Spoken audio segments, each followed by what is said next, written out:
എന്താണാ? വീട്ടിലെ അച്ഛനില്ലേ? ഇല്ല. അമ്മയോ? അമ്മയും അച്ഛനും കൂടെ ടൂർ പോയേക്കണം. വരുമ്പോ 2 ആഴ്ചയാവും. രണ്ടാഴ്ചയാവും. ആ. ഒരു പാഴ്സൽ ഉണ്ട്, എടുക്കട്ടെ? പോവാട്ടോ.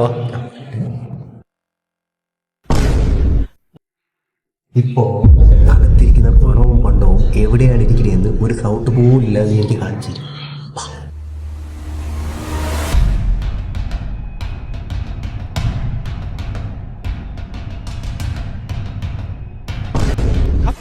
Bye bye ta-ta good बाय.有人。